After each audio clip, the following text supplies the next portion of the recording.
What's up, folks? It's Mike here at Sierra Railway. In this case, Sierra Railway 1929.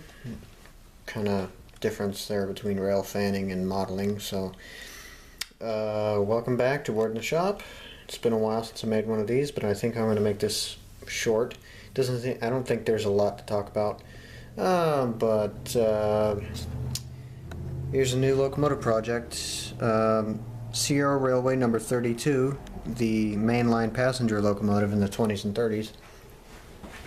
There's the drawing that I'm working off of, out of the Narrow Gauge and Short Line Gazette.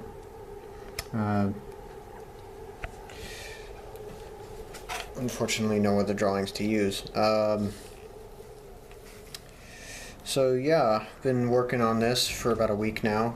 I revived the project. I converted it from a number 32. Locomotive number 30 project. I was working on that. Decided it would make more sense to build the 32 because I don't have any Angels branch modules. So yeah, make more sense to have the mainline passenger engine than a branch line locomotive. So yeah, I'm working on that. I didn't really have to do anything different other than the dome placement in the bill. See, the difference between 30 and 32 is the size of the drivers and the placement of the dome and the bell. They would be switched. So yeah, I'm working on that. Here's the Warnerville module. Got this finally back from the wood shop. I did some reworking, realigned the track. Most of the ties are in place. The siding has half its ties. The main line has all of its ties in place. And here's the 3-spot. Believe it or not, she hasn't had any major work done since beginning of this year, which is very, very, very good. And I don't get that very often. So yeah, she's working great. She's working the best she ever has, actually. To the point I'm starting to put fine details back on. I made some brake rigging up not too long ago. The tender cistern, I don't know if any of you guys have been checking out my Facebook page for Sierra 1929, but this is a new brass soldered tender cistern. Yeah, so let's see. The rivets are on the smoke box. I don't know if that was in the last word of the shop. Some of them kind of got eaten away when I was doing some soldering. I'll have to repair that. But other than that, it's looking good. Had the headlight working not too long ago. Then I ran into some problems with it. Constant lighting unit was just screwing up the engine. It just wouldn't work. Couldn't get it to work, so I gave up on the headlight. I'm not sure when I'm ever going to get that working.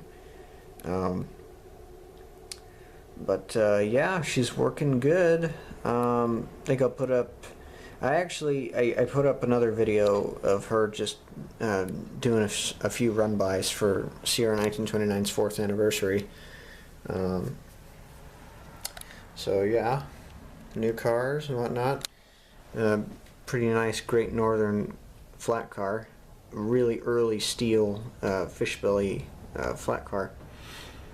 Let's see, this one was built in 1928. Just in time for my modeling era. So yeah, Sonora, of course.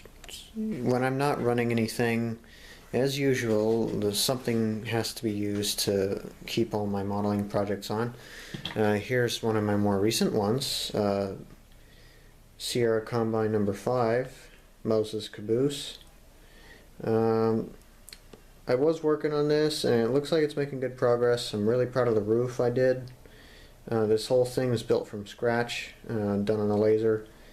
I'm not sure when I'm going to get more of it done. I have to build the steps, I have to build the bolsters, I have to go and do some field research on the prototype before I can go and paint it and get the rest of it sealed up and finished. I'd like to do some interior before I close it up. But yeah, I have the trucks for it. I can, as soon as I build the bolsters, I'll put those on and start some initial paint work and get that done. It's looking good. Can't wait to get that done. I'll have it on display in my Jamestown module since I won't have an engine to run it with.